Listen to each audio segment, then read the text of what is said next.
Meghan Markle's latest burst of public activity arrived at a very convenient moment.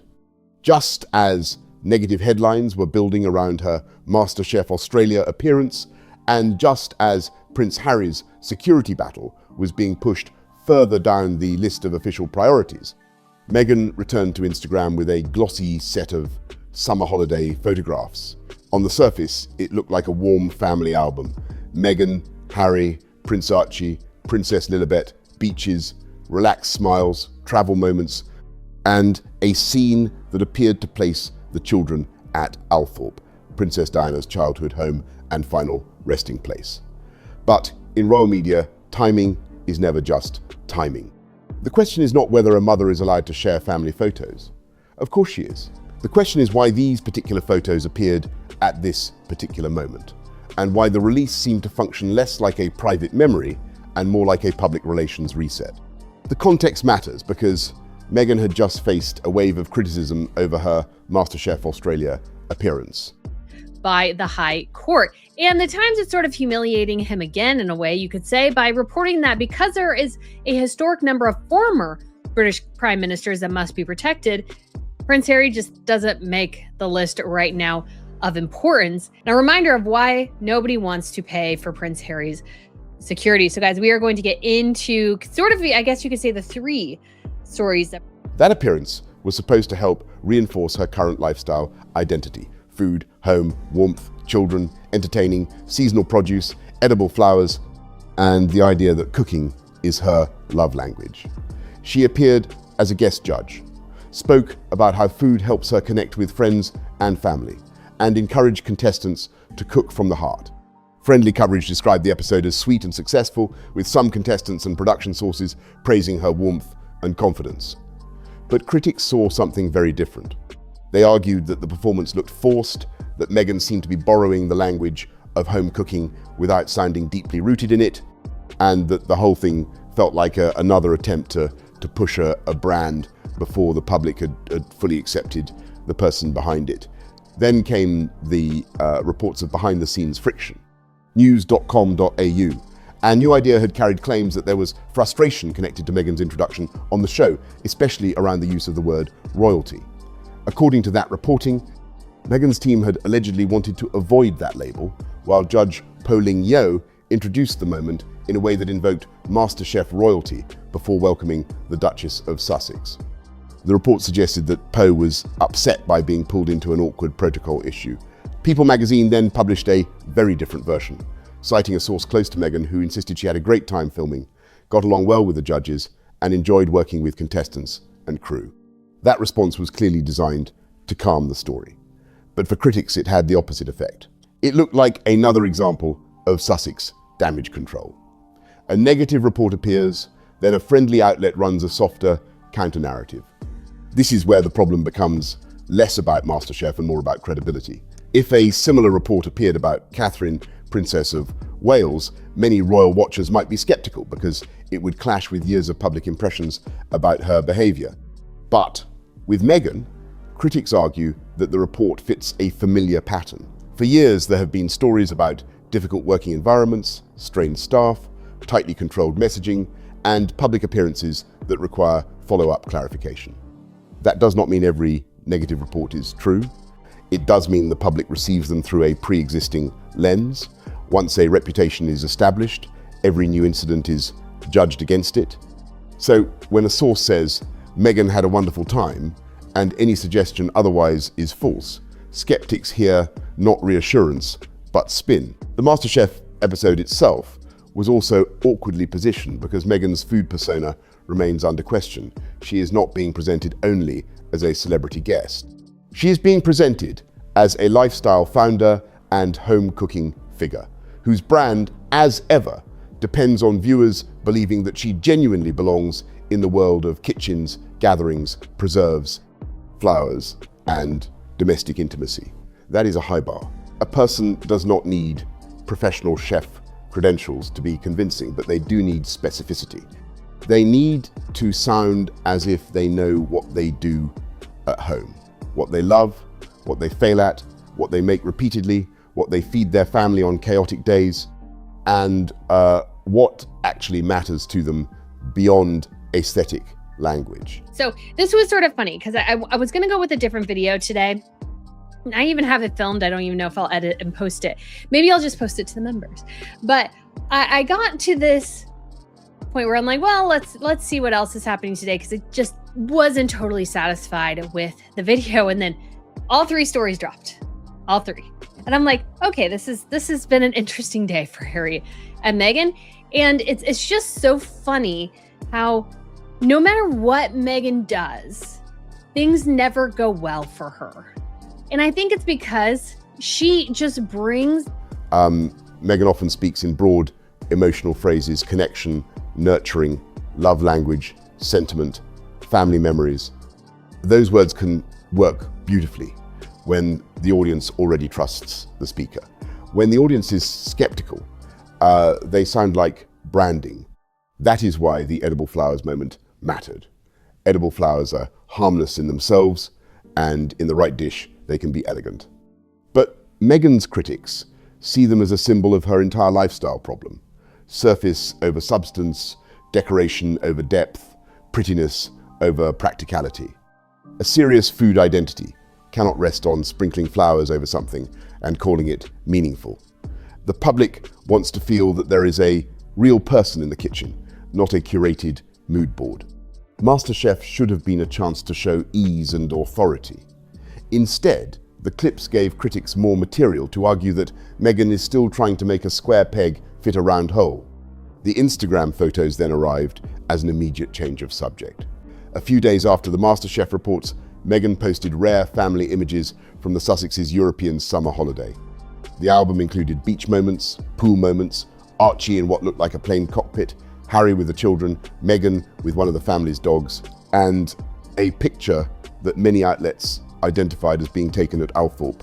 Town and Country, People, Harper's Bazaar, and other outlets quickly framed the carousel as a rare glimpse into the family's private holiday, including a meaningful visit to Princess Diana's childhood home.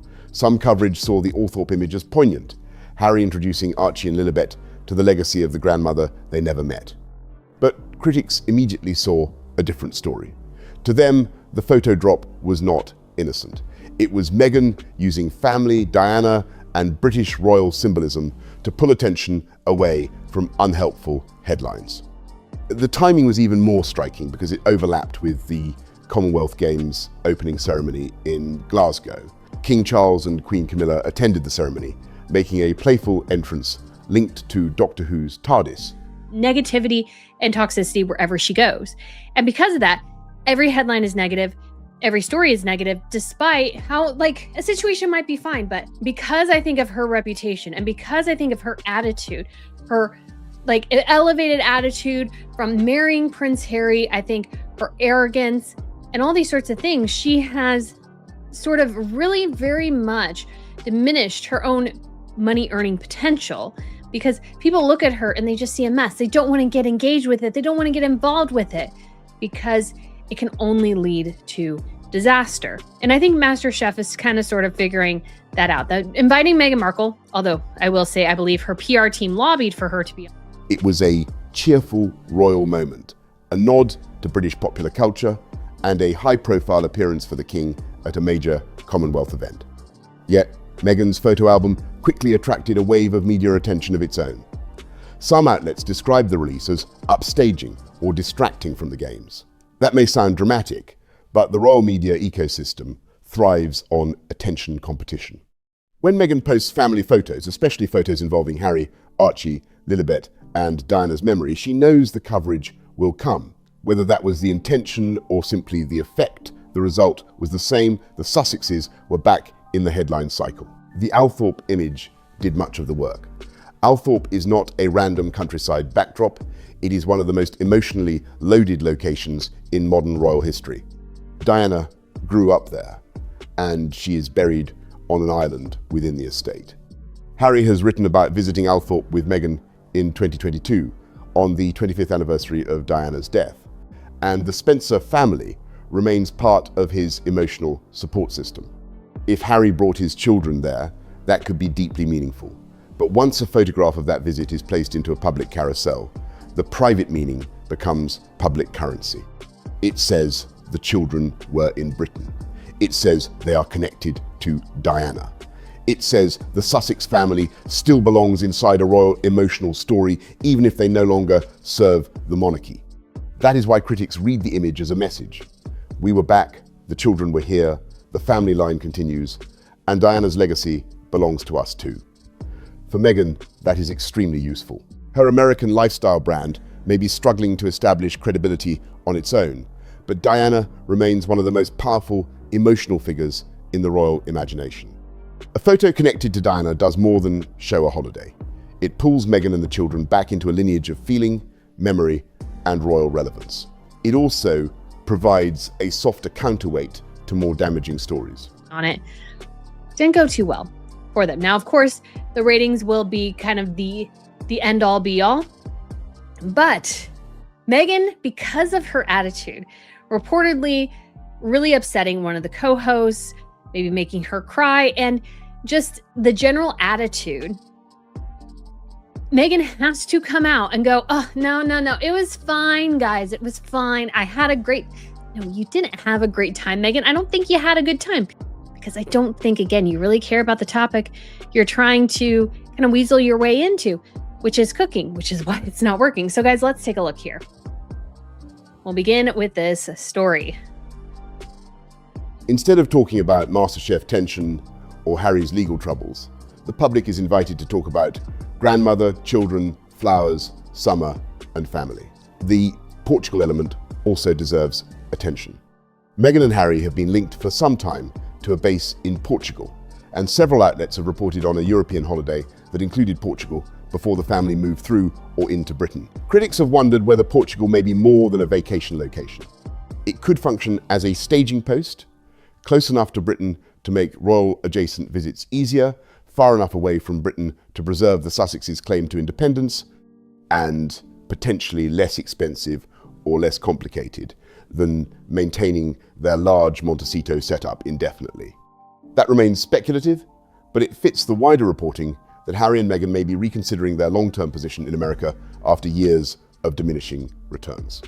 The problem for the Sussexes is that even harmless-looking choices now invite strategic interpretation. A beach photo is not just a beach photo. A pool image is not just a family moment. A picture of Archie in a cockpit becomes a story about childhood, privilege, and travel. A picture at Althorp becomes a Diana signal. A smiling dinner shot becomes evidence of marital unity. A final image of Meghan herself becomes a reminder that she is the curator of the entire narrative. The viewer is not only looking at a holiday, the viewer is looking at a sequence of images chosen, arranged, captioned, and released by a woman whose public brand depends on control. That control issue links directly to the wider suspicion around Harry and Meghan's finances, projects, and legal pressures. This has not been a clean summer for them. Harry's litigation has generated damaging headlines, including his defeat in a major case against Associated Newspapers, publisher of the Daily Mail, and the possibility of major legal costs. Their Netflix output has not produced the kind of unstoppable cultural dominance that might have been expected when the Sussexes first signed their deal. Meghan's lifestyle projects have attracted attention, but also ridicule. MasterChef produced both friendly coverage and backlash. And now Harry's security fight has been delayed again. Not because officials are focused on him, but because the British state is dealing with a much larger security burden. That may be the most humiliating part for Harry. According to The Times, his request for a renewed risk assessment over UK police protection has been delayed because RAVEC, the Royal and VIP Executive Committee, is facing pressure from an unprecedented number of former prime ministers requiring protection. The review had reportedly been expected earlier in 2026 after Harry asked for a reassessment following the failure of his long-running court battle over security. But officials were dealing with wider demands on protective security, including a record number of living former prime ministers and a reduced pool of armed officers compared with previous years. In other words, Harry's case is not being treated as the center of the universe. It is one file in a much larger system. That matters because Harry has often framed his security issue as a matter of urgent personal safety and family protection. His critics have always suspected it is also about status. If you know what I mean. So that is not good for Meghan, obviously. And it continues a pattern of her being difficult to work with. That has been the argument for years now. The reporting for years now is that she is difficult. That goes along with that. And so, of course, she's a little worried about that. So, wouldn't you know it?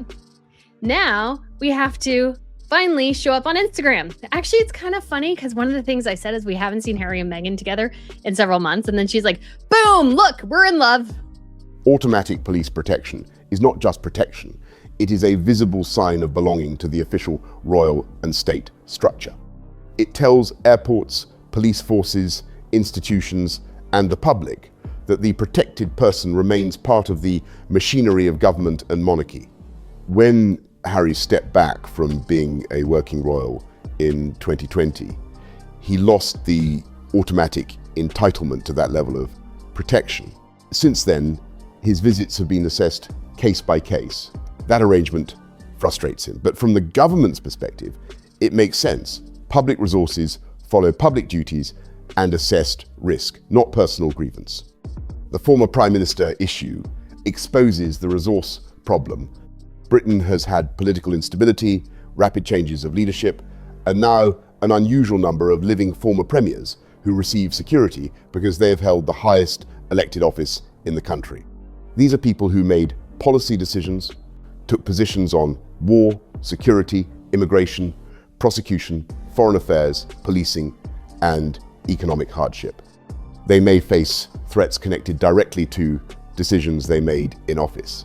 That does not mean Harry faces no risk, but it does mean that the state has to prioritize. A prince who left official duties and visits occasionally cannot automatically outrank former national leaders and serving political figures in a strained protection system. The number of armed officers also matters. The Times reported that the pool of firearms officers in England and Wales had fallen from 2019 levels, with some recovery by 2026, but not enough to erase the pressure. Protective security is not an abstract line in a budget. It requires trained people, planning, vehicles, coordination, intelligence, and constant assessment.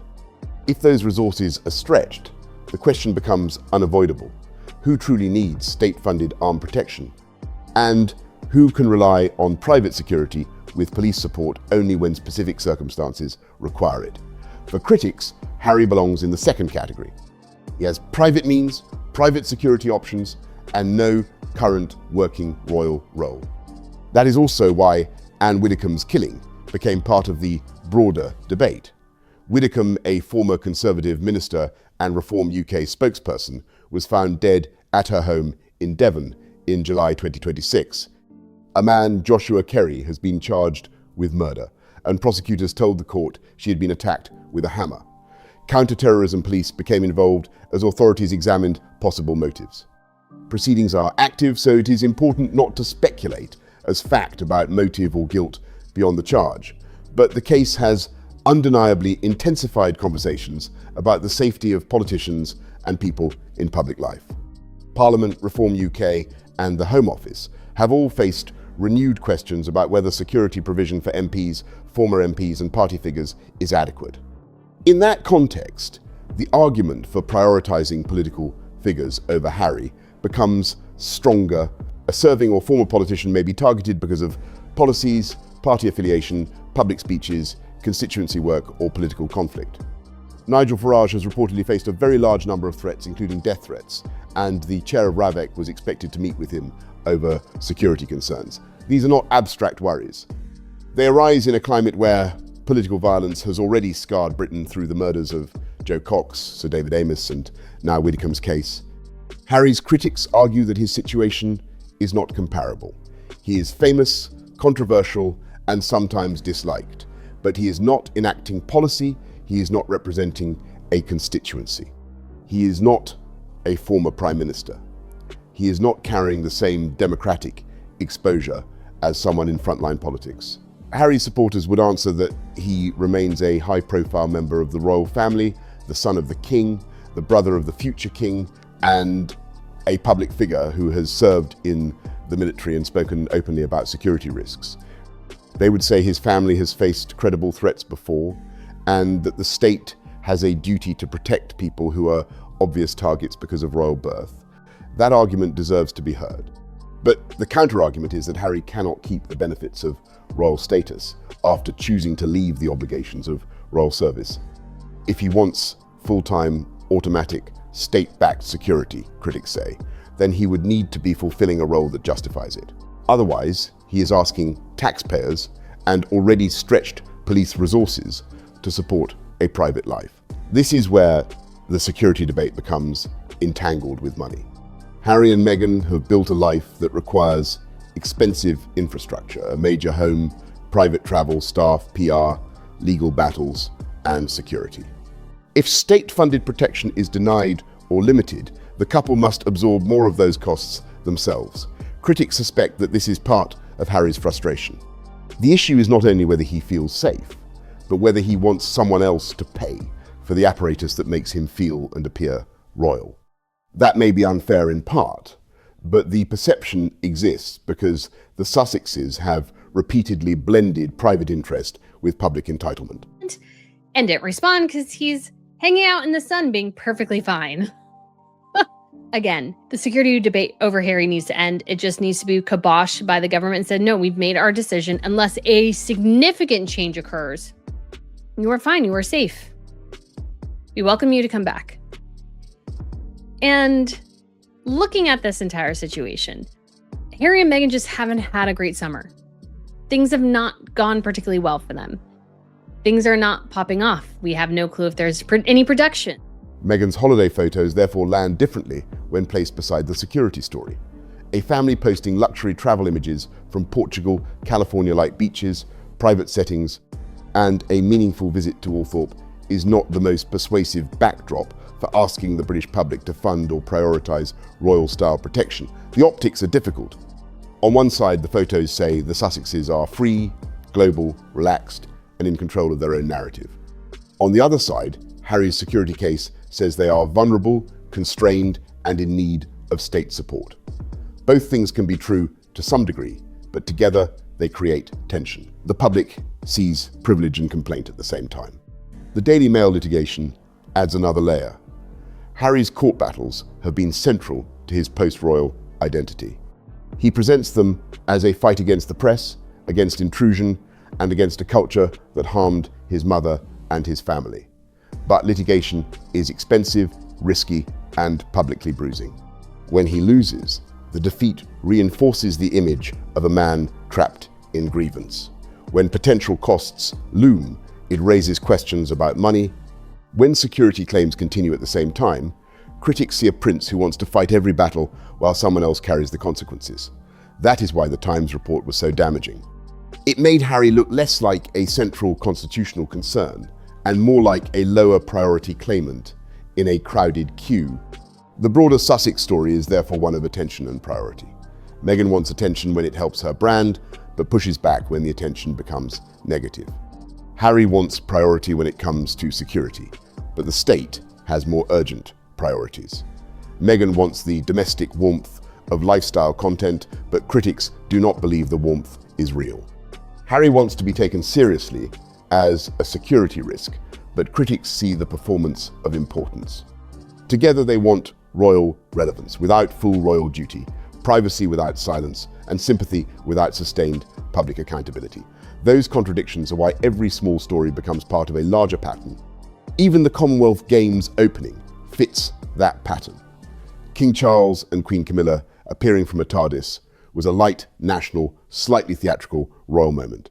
It connected the monarchy to a major sporting event and to British cultural imagery.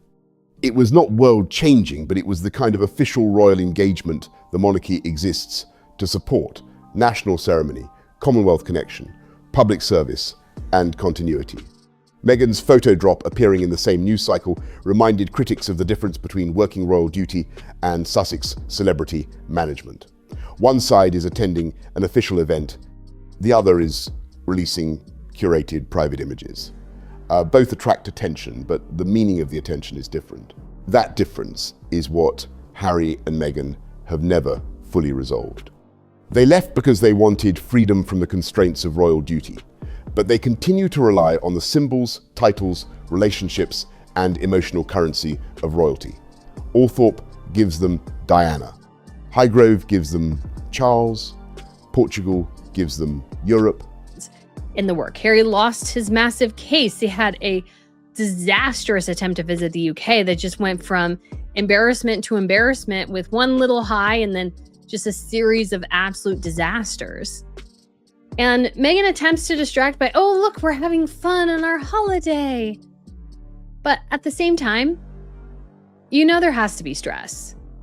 They have to be worried about the finances. This is why I think Harry wants the security so badly, so he doesn't have to pay for it. He's tired of... MasterChef gives Meghan lifestyle authority. Instagram gives her control. Security litigation gives Harry the chance to argue that he remains important enough for state machinery. Each piece has a function. The public is not wrong to notice that. The difficulty is that royal symbolism works differently when it is attached to service than when it is attached to self-promotion. When the king appears at a Commonwealth ceremony, people may laugh at the theatrical entrance or debate whether the monarchy still belongs at the center of such events. But the purpose is clear. He is there as head of state and head of the Commonwealth, representing continuity and institution. When Catherine attends a hospital, a children's charity, or a national service, the images are attached to a duty in the diary. When William appears with a project on homelessness or the environment, the coverage links back to a public initiative. That does not make every working royal appearance perfect, and it does not mean the monarchy is beyond criticism, but it gives the attention a frame. The Sussexes often ask for the emotional impact of royal coverage without the same institutional frame around it. That is why the public reaction to the children is so complicated. Archie and Lilibet are innocent children and should not be blamed for anything their parents do. Many viewers will look at the holiday photos and simply see two young children enjoying time with their parents. But the decision to show them, even partially, even carefully, is still a parental media choice.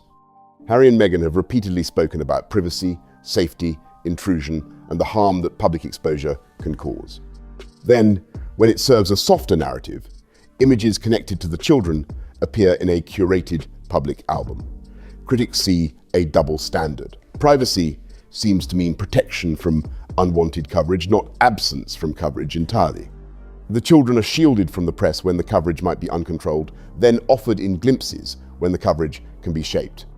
The Althorp detail sharpens that point because it is not only a family location, it is a symbol. Harry has every right to take his children to a place connected to his mother. In fact, many people would understand that on a human level. Diana died before Harry became a husband or father, and the desire to connect his children to her memory is natural. But once that connection is published by Meghan on Instagram, it becomes part of the Sussex media machine. The audience is invited to feel the Diana connection, to see the children as carriers of that legacy, and to remember Harry not merely as a celebrity in California, but as Diana's son bringing the next generation back to her world. That is powerful imagery, and it is not neutral. This is also why Meghan's lifestyle push keeps colliding with royal memory. If, as ever, were only jam, tea, entertaining, hosting, and flowers, the public might judge it as a celebrity lifestyle brand and move on. Some would like it, some would ignore it, and some would mock it. But Meghan's commercial image is never fully separate from royalty. Having to pay for it. And I think that, yes, pay for some security at home, but I really don't think they need the excessive amount that they have. I really think they would be broadly fine most of the time. But it's that excessive need and that excessive delusion and that narcissism that fuels them burning money. And a distraction of some pretty pictures won't distract from that. And pretty pictures also won't distract from Harry wanting other people to pay. The title Duchess of Sussex follows her into every kitchen segment, every magazine piece, every polished table setting, and every product-adjacent interview. Even when she does not say the word royal, the platform exists because of the royal marriage. So when a cooking show appearance becomes controversial over the word royalty, it exposes the contradiction at the heart of the project. Meghan may want to avoid being introduced in a way that sounds too royal, but the reason the show wants her is precisely because she is royal enough to generate attention. That contradiction is difficult for any brand to survive because audiences dislike being asked to participate in a fiction. The public can accept a former actress who became a duchess. It can accept a duchess who wants to build a media and lifestyle business. It can accept a mother sharing selected moments from family life. What it struggles to accept is a public figure who wants royal interest without royal obligation, privacy without invisibility, celebrity without scrutiny, commercial opportunity without questions, and correction without accountability. Meghan's defenders would say she is simply navigating an impossible double bind, where she is attacked whether she speaks or stays silent. There is truth in the idea that she faces intense scrutiny, but critics respond that much of the scrutiny is generated by her own pattern of strategic visibility. The MasterChef dispute is a perfect example. A one-off guest appearance could have been a light entertainment moment. Meghan arrives, tastes food, gives a few warm comments, mentions cooking with her children, smiles, and leaves. That should have been simple.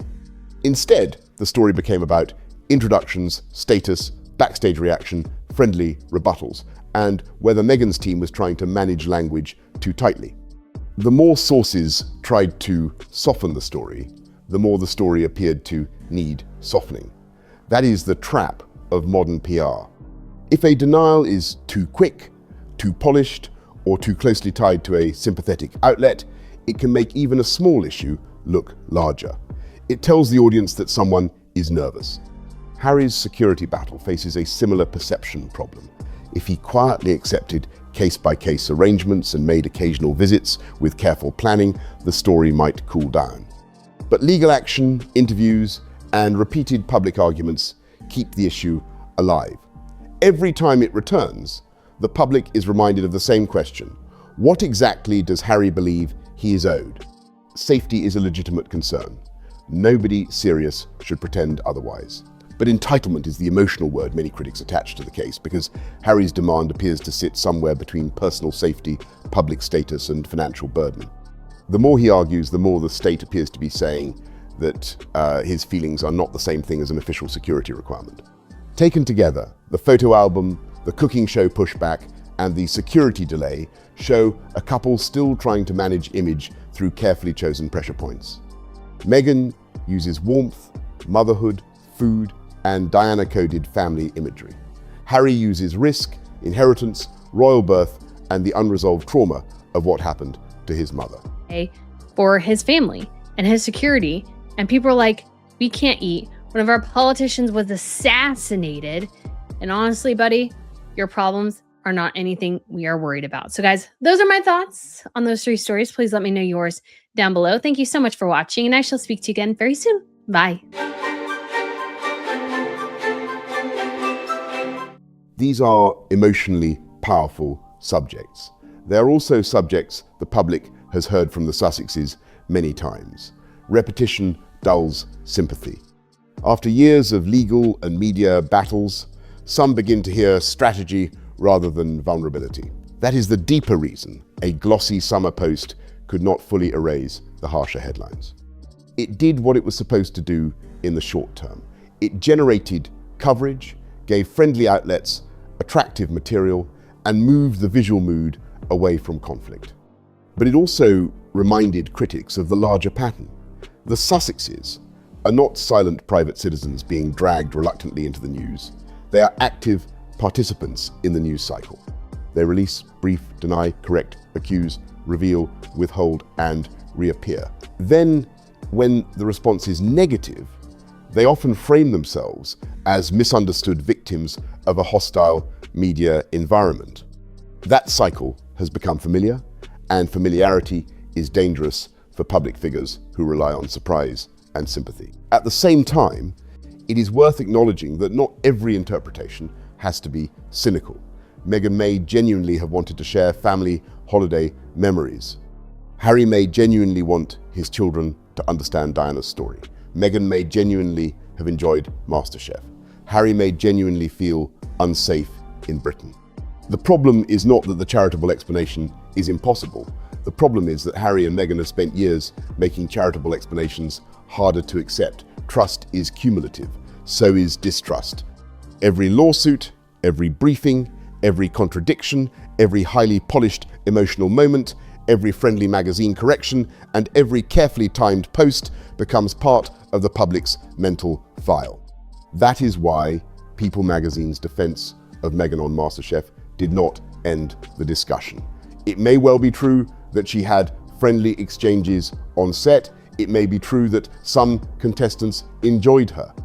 It may be true that the royalty issue was minor or misunderstood. But critics will still ask why a source close to Meghan needed to respond at all. They will ask why friction follows so many Sussex-linked projects. They will ask why a cooking show cameo requires crisis management. And they will ask why, if everything was so joyful, the surrounding coverage became so complicated so quickly. The same is true of the holiday album. It may be sweet, it may be personal, it may include genuine family happiness, but it is also public-facing content from a woman rebuilding her lifestyle brand during a difficult news cycle. It includes children whose privacy has been selectively guarded, a location tied to Diana, images that confirm a UK presence, and visual material that friendly outlets can instantly convert into sentimental coverage. That is not an accidental media object. It is a modern royal celebrity communication tool. Viewers can enjoy the pictures and still recognize the strategy. So where does this leave Harry and Meghan? Meghan is trying to redirect the conversation from friction to family, from MasterChef criticism to holiday warmth, from negative headlines to soft-focus motherhood. Harry is stuck in a security dispute that increasingly exposes the gap between his self-image and the state's priorities. The couple are surrounded by reports about financial pressure, legal risk, professional uncertainty, and possible moves back toward Europe or the UK. None of that means they are finished. They remain famous, wealthy, connected, and capable of generating headlines instantly. But the headlines no longer automatically work for them. Every news story now carries a question mark. The most telling phrase from the Times report was that Harry's case is not all about Harry. That is precisely what critics have wanted the state to say for years. The country has limited resources. Former prime ministers, serving politicians, and people facing specific threats have to be assessed. Armed officers are not props. Security is not a status symbol. Public money is not an emotional compensation package for a prince unhappy with the consequences of leaving royal duty. If Harry wants to visit Britain, he can do so with proper notice, private security, and case-by-case arrangements. But automatic protection, critics argue, belongs to those serving the state, not those leveraging their royal connection for private life. The danger for the Sussexes is that their attempts to shift the narrative may be producing the opposite effect. Meghan's photos did not simply distract from MasterChef. They reminded people that she can turn private family material into public content at will. Harry's security complaints do not simply make people concerned for him. They remind people that he wants privileges after stepping away from responsibility. The MasterChef response did not simply defend Meghan. It reminded people of how often Sussex-friendly sources are deployed to challenge negative narratives. Each move is meant to close a problem, but it opens another. In the end, these three stories belong together because they all reveal the same core issue. The Sussexes are still fighting to control the story, but the story keeps slipping away from them. Meghan wants to be seen as warm, authentic, domestic, and relaxed. Yet every lifestyle moment is examined for calculation. Harry wants to be seen as vulnerable, important, and in need of protection. Yet every security story is weighed against his choices, wealth, and lack of official duties. Together, they want to remain royal enough to matter, but independent enough to do as they please. That balancing act is becoming harder, not easier. The summer holiday pictures may look pretty, the MasterChef episode may have had charming moments, the People's source may insist Meghan had a great time, Harry may still get another review eventually. But the underlying public mood is clear. Many people are tired of the drama, tired of the entitlement, and tired of being asked to accept each new Sussex narrative at face value. A photo album cannot erase a credibility problem. A cooking show cameo cannot build a lifestyle empire by itself. A security review cannot restore the role Harry gave up. And a carefully timed Instagram post cannot distract forever from the fact that Harry and Meghan's biggest problem is no longer bad press. It is that so many people no longer believe the press they want written about them.